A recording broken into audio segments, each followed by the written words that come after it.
In the grand halls of Buckingham Palace, whispers of betrayal and intrigue swirled like aught leaves caught in a storm. The House of Windsor, long a beacon of tradition and decorum, was shaken to its core by allegations that threatened to unravel its carefully curated image. At the center of the storm stood Meghan Markle, the Duchess of Sussex, whose meteoric rise from Hollywood actress to royal family member had always been a lightning rod for controversy. Now, accusations of deception and blackmail cast a long shadow over her and Prince Harry's life in Montecito, California, far from the royal fold. The story began on a crisp October morning in 2025, when an anonymous source leaked a series of private recordings to a major British tabloid. The tapes, allegedly capturing Meghan in heated conversation with unnamed associates, painted a damning picture. They suggested she had orchestrated a calculated campaign to manipulate public perception and secure her place in the royal narrative, even at the expense of her husband's family. The recordings hinted at tactics that bordered on blackmail, with Meghan allegedly leveraging sensitive information about senior royals to ensure he and Harry's financial and social standing after their dramatic exit from royal duties in 2020. The palace, usually a fortress of silence, buzzed with barely contained panic. King Charles #S3, now in his late 70s, sat in his private study at Clarence House, his brow furrowed as he listened to his advisors. "This cannot be allowed to spiral further," he said, his voice as #Teddy, but laced with exhaustion. The monarchy had weathered scandals before, divorces, abdications, and betrayals, but this felt different.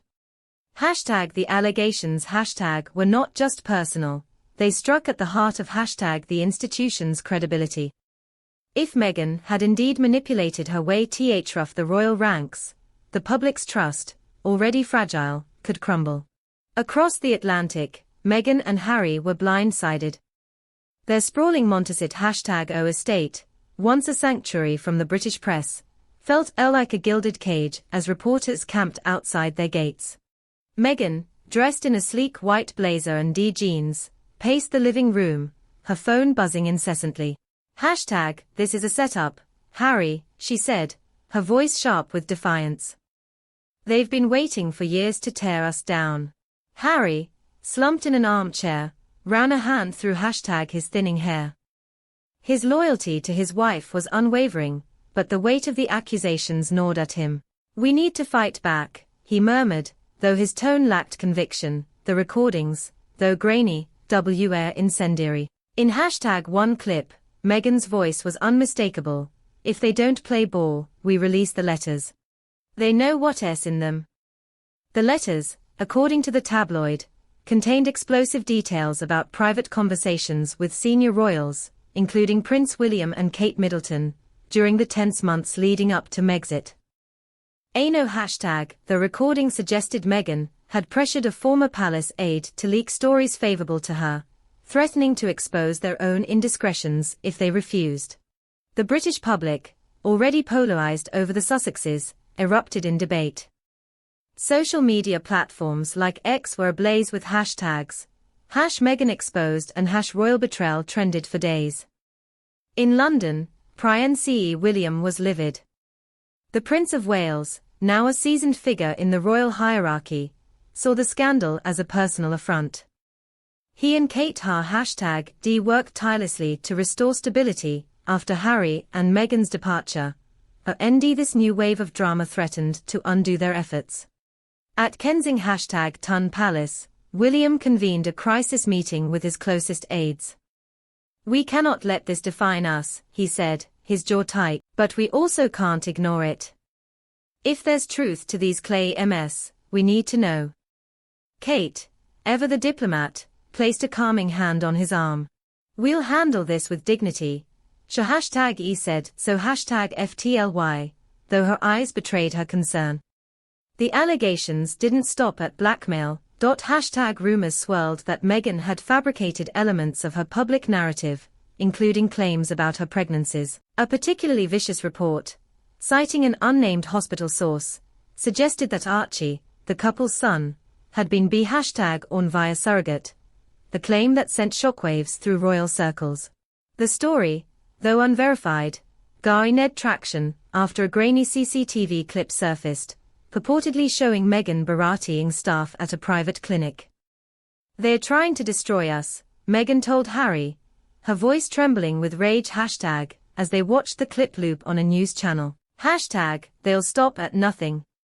The royal family's response was swift but reassured. A palace spokesperson issued a rare statement: "These allegations are deeply concerning, and we are cooperating fully with relevant authorities to establish the facts." Behind closed doors, however, the mood was less composed. Charles, torn between his love for his son and his duty to the crown, reached out to Harry privately. The call was tense. "Harry, you must understand the gravity of this," Charles said, his voice strained. Harry, defensive, shot back, "You've never trusted her, have you? This is your doing." The feet between father and son, already wide, deepened. As the scandal unfolded, the media frenzy intensified. Late-night talk shows, from Graham Norton in the UK to Colin Jost on SNL, took aim at Meghan's reputation. Jost's biting monologue, mocking her alleged yacht girl past, went viral, prompting a furious response from the Sussex's #PR team. "This is character assassination," their statement read, but the damage was done. Public opinion, especially in the UK, turned sharply against Meghan. Polls on X showed 68% of respondents believed she had manipulated Harry, while 54% thought the couple should be stripped of their titles. Yet not everyone was convinced of Meghan's guilt. Her supporters particularly in the US, are allied around her, framing the scandal as a racist smear campaign orchestrated by a Gil #OU's royal establishment. Prominent figures like Oprah Winfrey, who had once championed the couple, remained conspicuously silent, though sources close to her hinted she was disturbed by the allegations. Tyler #Y, a longtime friend, reportedly distanced himself after rumors linked him to the leaked tapes. "I've never seen her like this," a mutual acquaintance told a reporter. "She's terrified of losing everything." The turning point came when Lady Colin Campbell, a controversial royal commentator, released a bombshell book titled The Truth Behind the Throne. Drawing on the leaked recordings and insider accounts, the book alleged that Meghan had orchestrated a cunning plan to undermine Kate Middleton's public image, using carefully timed media leaks to paint her as cold and unwelcoming. The book sold out within hours, fueling the narrative that Meghan was a master manipulator. "She wanted to be the star," Lady C declared on a talk show. "And she was willing to destroy anyone in her #path." In Montecito, Meghan and Harry huddled with their legal team. The accusations were mounting: blackmail, deception, even questions about their children's births. Their lawyers advised a countersuit, claiming defamation, but Meghan hesitated. "If we fight, it'll only make things worse," she said, her voice hollow. Harry, however, was resolute. "We can't let them win," he insisted. They issued a public statement denying the allegations, calling them baseless and malicious. But the statement did little to quell the storm. As weeks passed, the scandal showed no signs of abating.